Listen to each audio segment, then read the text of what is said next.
Good morning, and in case you're just joining us on the show, you're still watching Morning Cafe. It's Health Thursday, and we want to talk about obesity, just understanding what obesity really is, the basics of obesity, how different is it from, being overweight at a time when eating healthy has become quite a norm. We see a lot of people working towards losing weight just to look more lean. But does looking more lean means, moving away from the obesity factor? And Dr. Deval Mystery, a consultation laparoscopic surgeon, I'll just call you doctor instead. That is quite a mouthful. Is here to help us unpack the complexities of, obesity and to understand what it really is. So welcome to TV47. Thank you so much. Just, this may sound like a very, very basic question, but for the benefit of our viewer, like I just mentioned, we hear about being overweight, and we hear about obesity. So how different are the two? Obesity and overweight are defined based on our BMI, which is called body mass index. So it's a complex formula, but it divides our weight by our height, and we get these parameters. Usually our BMI, normal BMI, is supposed to be between 18 to 25. If someone is above 25, they are called overweight. And if someone goes above 30, then it becomes obese. There are different criteria in obesity itself also, like if it's above 30, just the obese. If it's above 40, we call it morbidly obese, because it brings you so many morbidities with your lifestyle and health. And when someone is more than 50, we call them super obese. Okay. So when does it get to the point where you say you're overweight, or is it one and the same thing? See, once your BMI is more than 25, we call it overweight unless you reach 30. So you're not at obese. So it's somewhere in between. Why we don't call it obese and just overweight is it is still, you are still at reversible stage. You can still reverse it with your lifestyle changes, with your diet changes. So you can choose which direction to go. Once you go towards higher BMI, it becomes very difficult for you to come back to your normal weight with simple lifestyle and dietary measures. So that aside, but you've talked about 18 to 25, the BMI index. But now, when does one qualify as underweight, if just to highlight it? Yeah, if it's less than 18, we qualify them as underweight. But in today's era, it's very rare to see someone being underweight unless they are having some serious diseases like cancer or very severe metabolic or hormonal issues.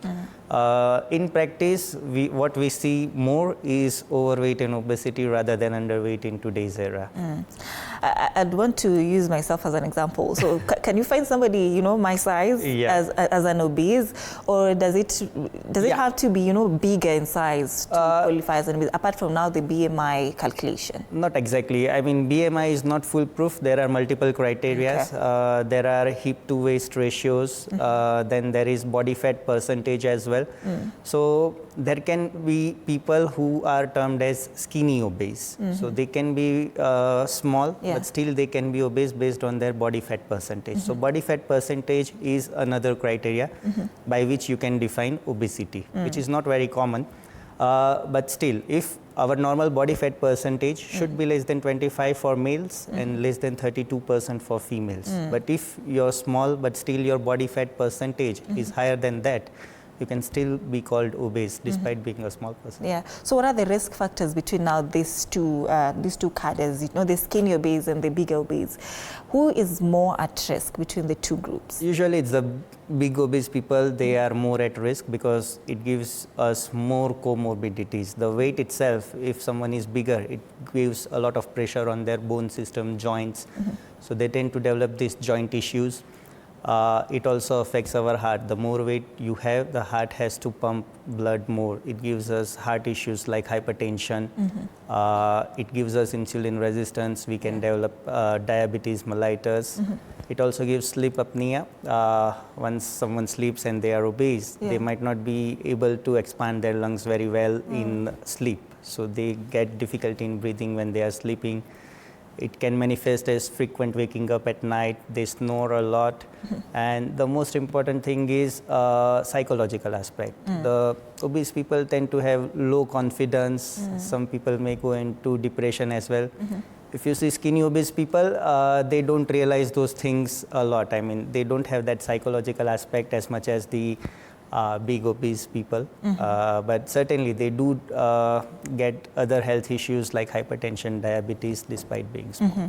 So you've talked about some underlying conditions, and you said diabetes, hypertension, but we see a lot of Kenyans, you know, who are now under hypertensives and also diabetic medication. So why is it that the connection between obesity and silent illnesses is not quite very well understood, if now we have underlying cases like the, you know, diabetes, hypertension and whatnot? I would say it's well understood. It's not just that people are aware about it.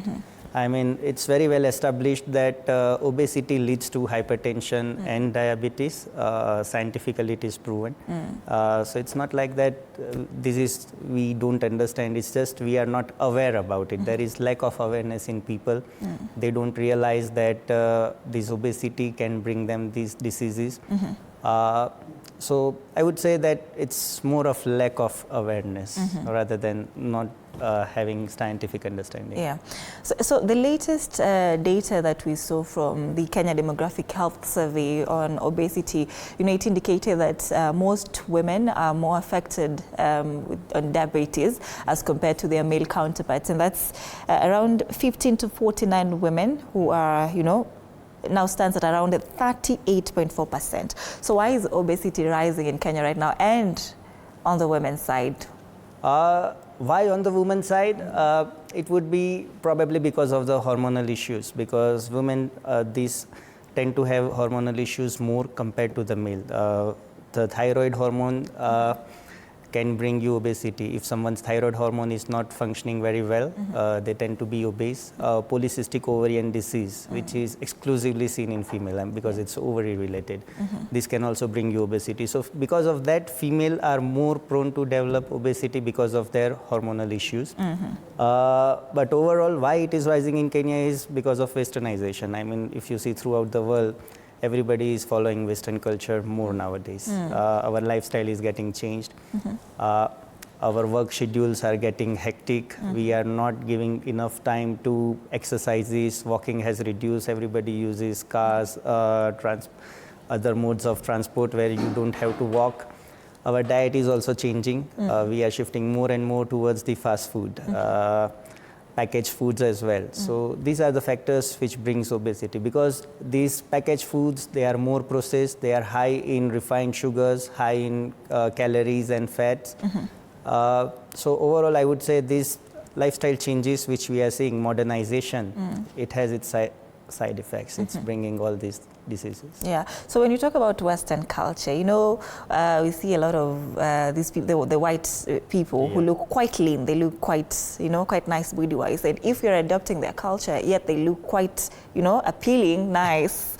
But I know you mentioned that there's skinny, obese as well. Yes. Then what are they doing differently that we should also tap into to ensure that even as we, you know, we integrate their culture into ours, we are not now overdoing it and risking our health? I mean, we should just absorb the positive aspect of their culture and not the negative aspect. So negative aspect of the culture, I would say it's the fast food, not having enough work-life balance, those things. But what positive I would say is they are more towards these sports and athletics.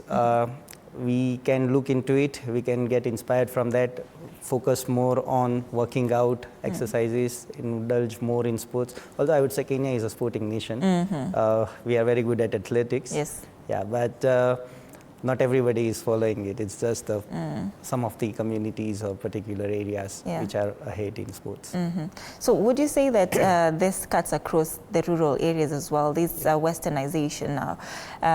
Or is it more domiciled in the urban areas? Because if you're talking about, you know, fast food, not everybody, you know, in these hard-hit areas are able to access, you know, KFC, chicken and such foods. So does it cut across, or is it only domiciled in No, I agree with that. It's more common in urban area and rural areas. Still, the obesity is not that rampant. But we live here in Nairobi. We see more these things in bigger cities, urban areas. That's a fact. We've also, heard about child obesity, Childhood obesity, and we've seen them a lot, even on social media. You Yes. see, a primary school-going boy or girl, Yes. who's already quite heavy. Even Yes. walking is quite a problem. So, what is contributing to the increasing rate of childhood obesity especially in low-income families? See, it's multifactorial. Like nowadays, both parents have to work. They don't give enough time to the child. So the children are more indulged in staying inside home. They play more video games. They are not watched very well what they are eating because both parents are working. They rely more on this ready-made food or processed food rather than cooking at home fresh foods. They indulge in these wrong eating habits, not going out for playing and staying home playing with video games. So this decreases their activity. So these all factors can contribute to childhood obesity. So maybe what are the warning signs that these parents can look out for, and say my child is now getting to a point where he or she can become an obese, and now try to prevent it at early stages? There are so many warning signs. Like first thing, you see the child is getting overweight. Apart from that, there are many signs. You see the child gets tired easily. Child is not able to focus very well on studies or other aspect. They tend to have low concentration, low confidence. Also, they may suffer from bullying in the school, which affects their confidence levels. Apart from that, snoring while they sleep. These are all the early signs which they can look at. Back to the aspect of gender from the report by KDHS that women are more affected with diabetes. So when we look at how men are also, men also are obese. So how is the difference, in the way that they're affected and how we react to, being obese? Are men, more at risk, with their health, or are women more at risk with their health? Usually the male are more at risk when they are obese. Now, as I told you, if you see body fat percentage, normal for male is a bit lower than normal for female, because female are naturally tend to have a bit higher fat percentage compared to males. So even if their fat percentage are higher, they are naturally protected also by their estrogen hormones. When a female is in her reproductive age group, this estrogen hormone has some protective effect in terms of hypertension and the heart diseases. Once they attain menopause and their estrogen level goes down, then the risk is similar for both the genders. So until a woman attains a menopause, usually these cardiovascular risks are a bit less for female compared to male. So maybe health complications, that are linked to obesity that you're seeing, as a doctor in your practice. What are they? First thing is, whenever an obese patient comes to hospital for another disease, the chances of getting complications are a bit higher in obese people compared to the normal people, because they have all types of comorbidity. Their oxygen levels could be low because of this sleep apnea. They don't move very nicely, which increases risk of developing clots in their blood. They have higher cardiovascular risk. So whenever we want to do a surgery or we manage them in hospital, chances of complications would always be a bit higher compared to the normal individuals. Also, their healing process is a bit slower. So that is also one of the aspects, that they tend to stay in hospital longer compared to the normal people. And the cost burden increases overall for them. So usually when we talk about health, somebody may think that is it curable, but obesity is not something that somebody will say that it's a disease per se, or is it a disease? It is a disease. It is a disease defined by World Health Organization, and now it is termed as a pandemic, which is prevalent throughout the world. So obesity is a pandemic disease. So how is it curable now? Is it curable? How is it treated? It is curable. Now, as we said that when someone is overweight or early obese, they can still reverse it with their lifestyle changes, diet. You need to be active. It's advisable to be active, do at least half an hour exercise 3 to 5 times in a week. be watchful for your diet, reduce processed food, refined sugars, have more of natural food, fresh food. And these simple things can help. Be more active, climb some stairs instead of using lift if you're going to 1 or 2 floors only. Walk around. These things usually help. If someone crosses a BMI of 40, the research has shown that they are less likely to get back to normal unless they take help in form of some interventions. Only 5% of people who crosses BMI 40 can reach back to normal weight with just diet and exercise. So those are the patients who require medical interventions, which are multiples. So is there a growing trend where, you know, people are developing chronic illnesses because they are obese? And what are these chronic illnesses that come about with being obese? Diabetes, hypertension, these are the 2 most common chronic illness which are related to obesity. Joint issues, which are osteoarthritis or arthritis in knee, hip, even the back. They are the chronic illness which comes because of this hypertension. Even the depressions, psychological low mood. These people don't realize it, but it is also a chronic illness. When you're starting, you talked about, you know, subcutaneous fat and also, you know, the visceral fat. Yeah. Now, I want you to help our viewers understand what that really is and how different they are from each other. Now, subcutaneous fat is the fat which is underneath our skin, which we see. Visceral fat is around our internal viscera. Viscera means organs. So we tend to have some fat around our internal organs as well, like intestines, liver, heart. So when someone is getting obese, it's not just the fat coming underneath your skin, but it also gets deposited around your intestines, liver and heart. So when you get this visceral fat, it affects your internal organ functions. So if you must have heard the term fatty liver, which means that fat is getting collected inside your liver. When you develop such things, it obstructs the functions of liver, so liver doesn't function very well. Now, function of liver is to help us in digestion, remove some toxins. So we tend to get digestive issues because of this fat when it is around our liver and intestine. When it is getting deposited around our heart feels more pressure. So the cardiovascular risk also increases. So having more visceral fat is more dangerous than having more subcutaneous fat. Interesting. Back to, you know, fasting or just trying to cut down on food and look at your diet, but we hear about intermittent fasting, and we see a lot of people also just denying themselves food. Yes. Somebody, you know, want to go maybe a whole day or 12 hours, 24 hours without food just to try it. And we see others who eat, try to find ways how to, you know, remove that food. Is that a risk to the person who, you know, has obesity? Yes. Now, see, the fasting has many aspects. There is just crash dieting, like fasting, and there are these fixed protocol intermittent fasting. So research has shown that intermittent fasting do work very well. There are certain protocols, like you eat for 6 hours or 4 hours only a day, and the remaining 18 to 20 hours you skip your meals. Just take liquids like water or 0-calorie drinks. This has shown to work well, but the side effects are people tend to feel weakness, they don't feel very energetic, so your energy levels do get compromised.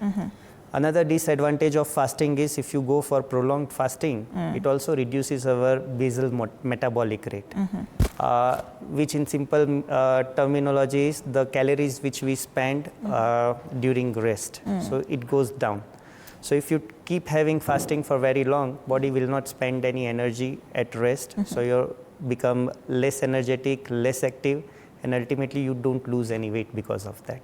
Because body is not spending any energy. You just sit down, you don't feel like to do anything. Yeah. So somebody can fail to lose that fat if, you know, then they're just sitting there and stressed. Yes. Interesting. So which one would you recommend, you know, when you talk about the intermittent fasting? Which procedure? Is it the 12-8? We have the 16-4. And when do you now recommend maybe intermittent fasting as a way of just trying to cut down weight? See, intermittent fasting, there is no clear-cut indication. It can be done by people with normal weight as well, like me and you are also eligible to do intermittent fasting. I've done it before. Yeah, if you want to maintain our weight. If someone is obese, I wouldn't recommend intermittent fasting. Rather than having a balanced diet and having a calorie deficit is a better way of losing weight. Now, we should be having at least 500 calorie deficit a day if you want to lose weight. So everybody has different basal metabolic rate. So we calculate it based on your weight and your activity levels. And whatever calories you need, you just need to put at least 500 calories a day, less than that. If you can manage it, you can surely lose weight. So you can manage it both ways. You increase your calorie expenditure by being active, doing exercises, or you reduce your food. But even if you reduce food, if you maintain a balanced diet, like having enough of proteins, enough of complex carbohydrates rather than simple and refined sugar, and controlled fat, still you can lose the weight. All right. We are talking about Obesity, it's Health Thursday, Understanding Obesity with Dr. Deval Mistry. That is a consultation laparoscopic surgeon. Hey, yeah. We are taking a very short break at this point. Stay with us. You're watching Morning Cafe.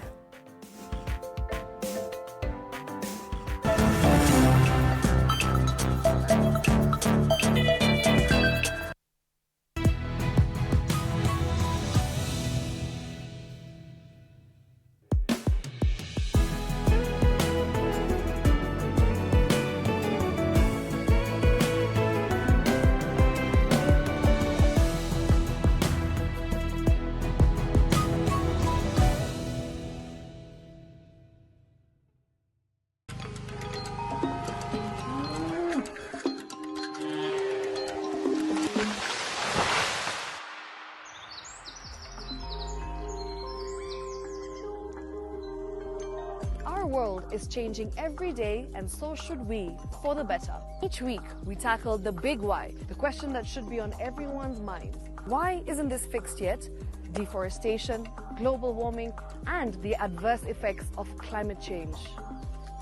The future isn't just something that we inherit, it's something that we create. Join us on The Green Fix as we tell the stories of those who refuse to give up.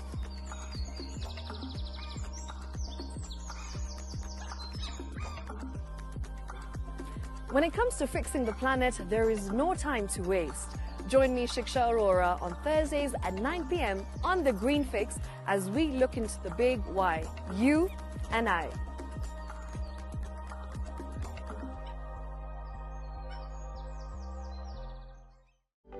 For comprehensive information and education on your health, Body Garage is here. Don't allow anyone to pluck out your good tooth as long as it is strong and stable. Cancer doesn't start today and you get the symptoms tomorrow.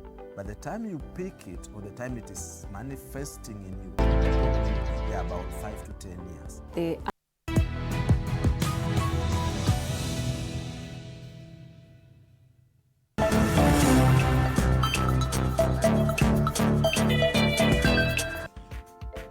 Welcome back. Thank you so much for staying with us. You're watching Morning Cafe. This morning we're talking about obesity, just to understand the basics and the complexities of obesity. We have Dr. Deval Mistry in studio, a consultation laparoscopic surgeon. And you know that the laparoscopic is quite a mouthful for me. And you're telling me what you do before we went on that very short break. So what is it before, of course, we continue this conversation? So laparoscopic surgeries are keyhole surgeries. So traditional surgeries were done by putting big cuts, opening your tummy, and then do the surgery. With this, we can make small holes size of a keyhole. Then via that, the cameras and instruments go in, and with that, we can do a surgery. So small holes, which looks better cosmetically, of course, but it also gives you health advantages like less pain after surgery, less chances of bleeding and infections, and early recovery to work. For what disease exactly? It can be applied to so many conditions on the body. I am a gastrointestinal surgeon, so I use that for entire gastrointestinal tract. It can be used for kidney and urinary system. It can also be used in chest to do surgeries for lungs. Nowadays, it can also be used for brain as well. So it has multiple advantages. These are minimal invasive surgeries, but basically what I do is laparoscopic gastrointestinal surgeries. All right. Back to our topic of the day, obesity. We're talking about this. There's a possibility of somebody looking skinny, but also being obese. Yes. But is it possible to see somebody who is bigger in size and not obese? Yes, the best example I would say Dwayne Johnson, The Rock. He's very big guy, but his entire body is muscular. His body fat percentage would be around 10% or 12%. But his BMI is about 33, 34. So with BMI criteria, we could call him obese, but he's actually not an obese guy. He's an athletic, muscular guy. So usually these athletes, bodybuilders, they tend to have higher BMI, they look bigger, but they are actually not obese. Yeah. So if you see somebody looking bigger, it's not, something to call them out for being obese. It's just the BMI does not... Yeah, BMI is not an ideal criteria, but for normal people like us, we can use it with good amount of accuracy. But BMI doesn't work very well for extremely thin people or athletic people who tend to have more muscular mass. All right. Obesity is often treated as a personal responsibility, but increasingly experts are saying that sometimes it's a silent, it's a disease of systems. Yes. And we're talking about transport systems, food systems, even employment systems. Yes. So how do you explain this shift, to patients who come to you and maybe they're still blaming themselves for being obese? How do you explain this shift? Now see, counseling is the most important part. We first try to understand why they are obese, because obesity is multifactorial. It could be genetics, it may run in their families, it could be lifestyle choices, it could be employment related. So we try to identify what has led to obesity. We try to figure that out. There can be hormonal issues, so we have to run some tests. If we find all these tests like hormonal issues or specific lifestyle or diet related issues, we try to correct them first. We counsel them about having a balanced lifestyle, reducing stress, so that they understand why they have got obesity. We give them a chance to correct it first. Despite that, many people may not be able to lose some weight. Then we give them options of all the medical interventions. All right. Before we get into that aspect of other medical interventions, is the treatment different? Now you talk about sometimes it's genetic, sometimes it just comes about. Yeah. A treatment different if you're talking about somebody getting it because of their genetics? Yeah. How is treatment done in that case? We have not figured out treatment for genetic obesity yet in terms of just treating genes. It's still in the research phase, tough to do it right now.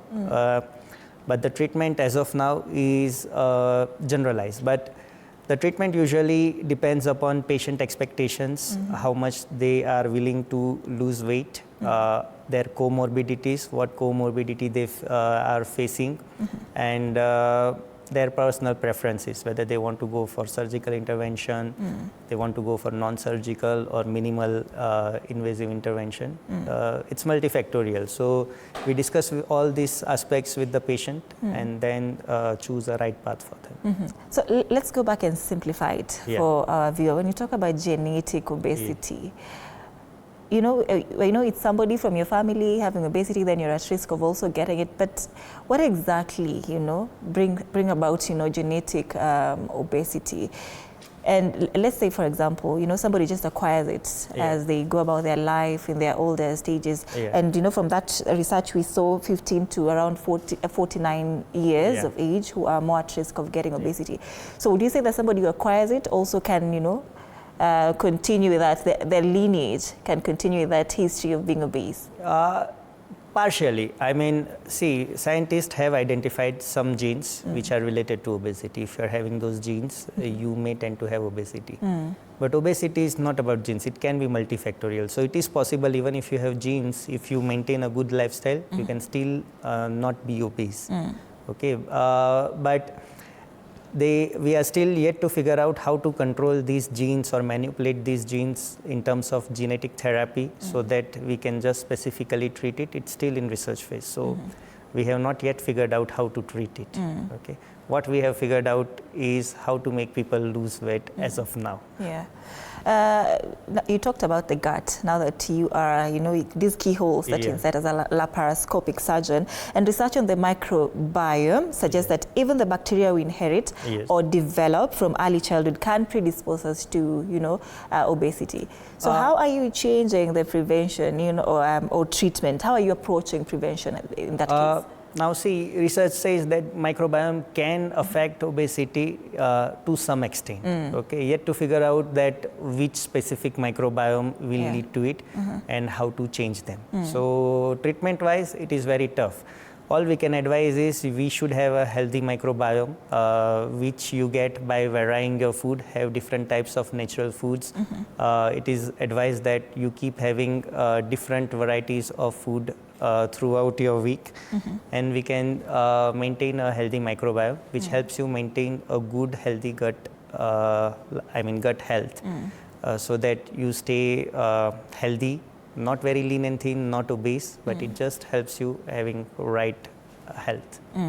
So let's talk about treatment. Yes. When do you now recommend, surgery, and what surgical options are available for people who are obese? Now, there are different options. There is medical therapy, there is non-surgical, least invasive therapies and surgical therapies. Now, if you see medical therapies, nowadays these drugs are available. You must have heard about Ozempic and Mounjaro, which many people nowadays are going for. These are the medicines which helps change our metabolism. It reduces our hunger, and we tend to lose weight because of it. With medicines, we see that you can lose about 10 to 15% of your body weight when you take these medicines from 3 months to a year. So it depends upon someone's weight also. So if your goal is to lose about 10 to 15% of your body weight, you can opt for this medical therapy, where you don't go for any procedure. Disadvantage is the medicine has its own side effects. The medicines are new, so we don't know long-term risk factors for these medicines. They have been introduced in last 5-6 years. So we don't know long-term risk. Some recent papers have said that it may give you some risk of cancer, but it's too early to say that it can actually happen. Then there are endoscopic therapies whereby you can put a balloon in the stomach, which occupies space in your stomach, and you feel full always. So you tend to put less food in your tummy. Eventually body needs calories, so it starts burning fat all over your body, and you tend to lose weight. With these balloons also, we see about 15 to 20% of weight loss. So if your goal is in that direction, you can always opt for a balloon, which is non-surgical treatment, no scars on the body. It can also be used as a bridge therapy. Now you see, I mentioned about super obese people, which are more than 50. So directly going for surgery in such patients is also very risky. So sometimes we put balloon in these patients, we make them lose some weight. When they come down in the range of 40s of their BMI, it is a bit safer to perform a surgery on them. So these balloons can be used as a bridge therapy as well before surgery. And then there are these surgical options. Surgery also nowadays, as I told you, we do with laparoscopy, so there are no big cuts. These are all minimal invasive surgeries. There are two basic kinds of surgeries. One is restrictive, one is malabsorptive. So in simple terms, restrictive means we reduce the size of stomach of a person. So when the size of stomach is reduced, they don't feel hungry a lot, they put less calories in their body, they start losing weight because the body will start burning fat all over the body for the calorie requirements. With restrictive surgeries, we tend to lose about 30% of your body weight. It's up and down. I mean, someone might lose about 25%, someone might lose about 35%, everybody is different. But if you see average, you tend to lose about 30% of your body weight. And there are these malabsorptive surgeries, which are called gastric bypass, where we not only make the stomach small, we also bypass a segment of intestines, so not all the food gets absorbed. Also, there are some hormonal changes in your body, which help reverse diabetes as well because of these hormonal changes. So if someone is having more weight, are on diabetes, requiring too many medicines or insulins to manage their diabetes, they are the right candidate for these malabsorptive surgeries. With that, people tend to lose about 40% of weight. Some people 50%, some maybe 35%, but on average we see about 40% of weight loss. Now, these are safe surgeries. Yeah. Chances of complications are in the range of about 2% for restrictive I was actually surgeries. coming to that question, because you're talking about surgery, you know, Yeah. reducing somebody else's stomach and whatnot. Intestines are also, you know, getting Yes. affected at some point. But what are the complications that comes about with surgery? Yeah. Now, see, there are surgery-related complications. There are overall health-related complications, because, as I told you, obese patients tend to have higher rate of complications compared to normal people.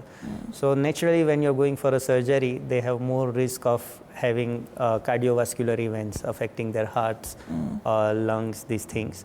But still, these are in the range of 5 to 10%. It's not very high.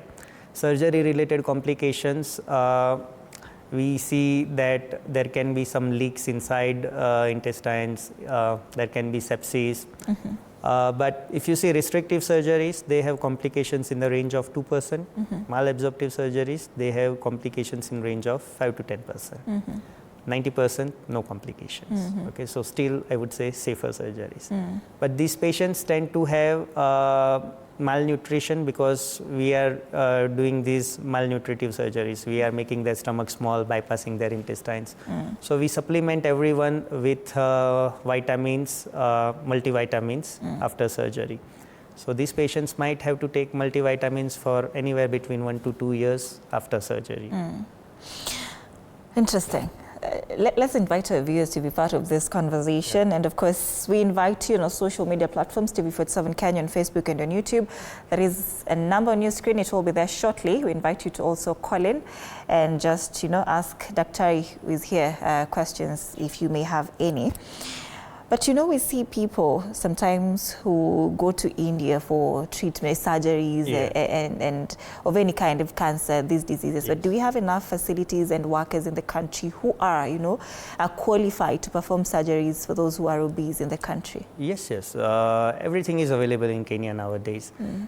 It used to be like that. People would like to go to India or Turkey or South Africa for the treatment. Obviously, they are a bit more advanced compared to here. They have more volumes compared to here. But I would say within last 5 to 10 years, Kenya has advanced a lot in terms of healthcare. So we have all the facilities to do surgeries for this obesity, cancers. Everything is available now. How about professionals? If you have enough facilities, do we have enough professionals qualified for that? We do have, whether enough or not, it's tough to say. Compared to population, if you see ratio of these specialists compared to population, yeah, still a bit less. But we are hopeful that we'll get more professionals, more training, and it will come to a level that people don't have to travel to India or Turkey. Now that you're here for that, you're from India? Yeah, I'm from India, but I've been here for long now. Perfect. You talked about leaks, but what would actually cause, you know, a leak in the stomach or the intestines once the surgery has been done? What would cause that? See, again, this is multifactorial. Now, these obese people, if they have diabetes, if they were having habit of smoking alcohol before surgery, these all predispose to delayed healings or poor healing. So if the healing is not poor, if healing is poor, they tend to have leaks sometimes. But to be careful about that, we usually ask our patients to stop smoking, stop alcohol before surgery. We ask them to modify their diet. And sometimes it could be technical errors as well. Sometimes it could be the instrument failure as well, which is possible. So after instrument failure, Daktari, they now go back again for that same surgery. Yes. And doesn't it now bring more complications to it if they have to go back to that same surgery that they had that caused complications? Yeah. See, everybody is different. It depends upon patient, how big the leak is, how much sepsis they are having. So we have to assess on patient basis what condition they are in. There are multiple options, like if someone is in severe sepsis, there are ways of giving nutrition via intravenous access, total parenteral nutrition. So we have to manage it accordingly. It increases cost factor in such cases, but tough to manage, but I would say not impossible. It can still be managed. All right. So what are the aftercare recommendations that you recommend for your patients after, of course, these surgeries? Because you're saying before, you have to cut down on smoking and alcohol and all these, drug use. But now what is the aftercare recommendation? So aftercare, in terms of diet, we usually put them on liquid diet for first 2 weeks. Then slowly they progress to soft diet, and at the end of 1 month they progress to other solid meals. Because their stomach are smaller, they are not able to eat a lot, so we advise them to take very small meals but multiple times in a day. Rather than having a fixed breakfast, lunch, dinner, we have to spread out their meals. Instead of 3 times, they take about 5 to 6 times in a day. They need to be well hydrated, so they need to take a lot of water as much as possible. Be more active, so we encourage them to walk a lot, try to have at least 7,000 steps in a day. These are the initial things which they need to follow. So we also put them on multivitamins based on their vitamin levels. So we encourage them to take these multivitamins.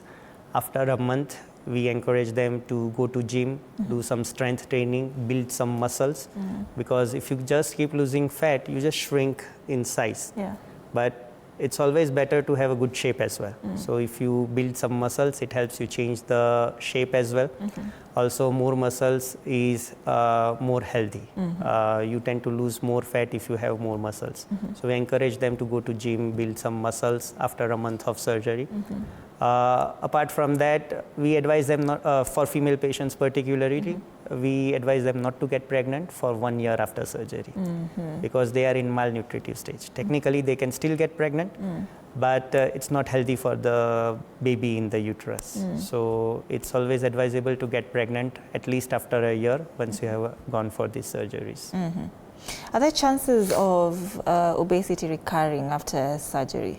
Yes, there is about 10 to 20% of chances, specifically with restrictive surgery rather than malabsorptive surgery. But if patients go back to alcohol or sugary drinks like milkshakes, desserts, if they go back to a lot of fried food, and if they don't have that healthy lifestyle, they can still regain the weight. So we encourage them to have healthy diet rather than going back to these unhealthy choices like alcohol, fried food.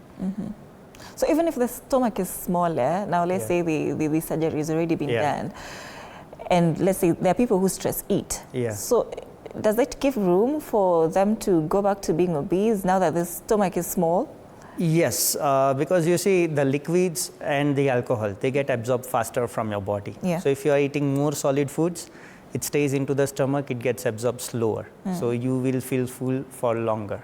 If you go to alcohol, it gets absorbed faster, stomach becomes empty again faster. So you will feel that urge to put something more.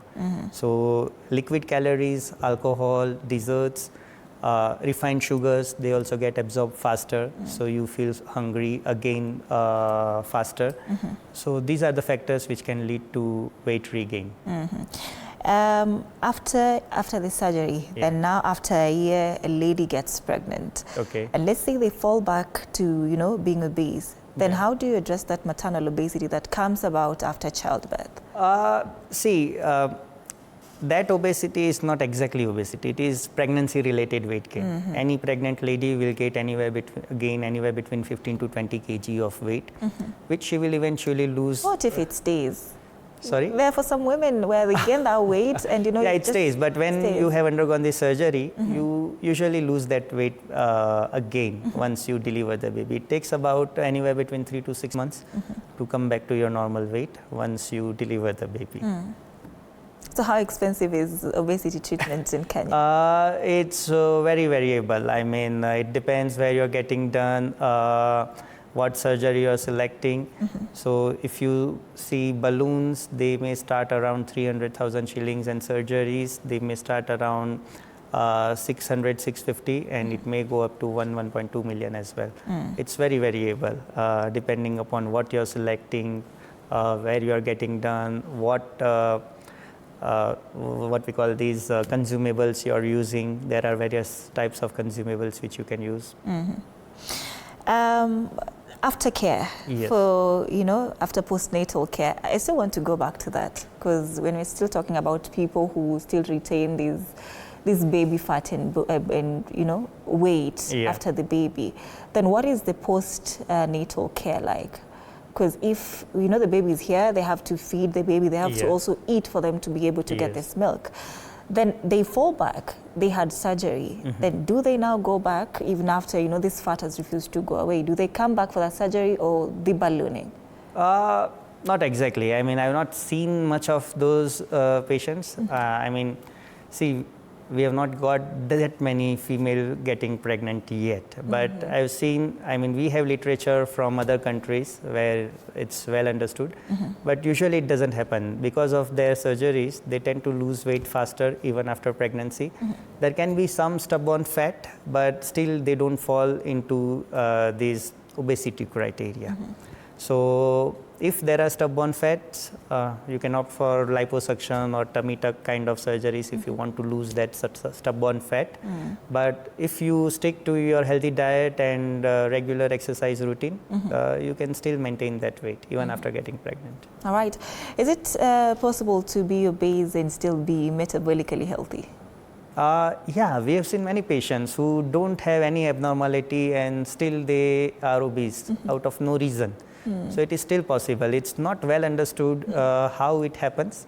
They don't even have any health related issue, no hypertension, diabetes, no other abnormalities. But it's quite rare, but possible. So in such cases, do you also recommend treatment Yes, for them? Yeah, definitely I would recommend treatment, because as of now they are healthy. But when they get another illness and if they have to get hospitalized for another illness, that is the time the obesity shows its true colors. It's very difficult to manage them. It will increase their cost burden. It can increase chances of complications, as we discussed. So still, even if you don't have those health related issues now because of obesity, that doesn't mean you're not going to get anything in future. So it's always advisable to manage your obesity. All right. So now that you are in the practice, you are a professional who is there and dealing with patients who suffer from obesity, then what gaps do you see exist in terms of just addressing this burden? The gaps that you see that exist that should be addressed in terms of just trying to eradicate obesity in full? First thing I would say is awareness. There is not enough awareness about obesity related complications. There is also cultural things. I've seen that having more belly is seen as sign of having good wealth. Yeah. Which also predispose some people to For have the men. For the men specifically. Also, alcohol culture is a lot. That I would say. I mean, people would say, I am a Kenyan, so I must drink. That is also there in this culture. So we need to work at the root level. We need to change the culture a bit. We need to keep our positive culture, and we need to change the negative aspects of it. Also, it starts at school. School needs to encourage kids to be more active, indulge in sports more, and choose healthy food. Because nowadays I see this, even school provides unhealthy food in the school. We see kids having chips a lot. They also get served desserts sometimes in school itself. Whenever there is a function in the school, you would see stalls where unhealthy food is being served. So we can change all these things at grassroots level to stay healthy. So what would you say to somebody right now who's watching and they're wondering if they're obese or not, and what are these habits that you would recommend for now people to start adopting? First thing is to check the weight and height, see where your BMI falls. If you want to be more precise, you can visit any clinic or these health spas which can measure your body fat percentage. You can see where you stand, and you can always be inspired when you know what your parameters are and start from there. Let's go back to how to measure that BMI. We're talking about height and weight. Yes. Say somebody is 168 centimeters, and their weight is, say, 55. Okay. Then how do we measure that? 168 centimeters feet and 55 weight. Yeah. Now, see, the BMI is measured by dividing weight in kilogram. So you take your weight first, whatever it is in kilogram, and divide it by your height in meter square. So you said 168 centimeters. So it will make it 1.68 meters. So you take 1.68 square, divide it by your weight. You will need calculator, but it's not tough. So 168 meters square. You said 55 kilograms. 55. So let's take 55. Weight. Yes. We divide it. 55 divided by 1.68, divide it again by 1.68. So 19.48, still normal. That is normal, not underweight, not overweight? No, perfectly fine. All right. So as we wind up, what will be your parting shot for this particular conversation, obesity? How do we now, break from this cycle and culture of normalizing, overeating, Sorry. just eating, stress eating as well. We've normalized that as well. So how do we break down the culture of not caring about our eating habits? See, first thing is to identify the problem. So we need to identify that there is this problem, and then from there we need to educate people. Sorry, awareness is what you're talking about mostly. I'm so sorry for that. That is Dr. Deval Mistry, a consultation laparoscopic surgeon, helping us understand the basics and complexities of obesity. Thank you so much for making time. We do appreciate you, and sorry for that you choked. That was a very great insights that we do appreciate. Thank you so much for watching. That brings us to the end of this conversation, Understanding Obesity. But the public participation on finance bill begins today, and we're having that conversation with an auditor. Will be joining me in studio shortly to have that conversation to find out what changes are we seeing in this year's finance bill after this break.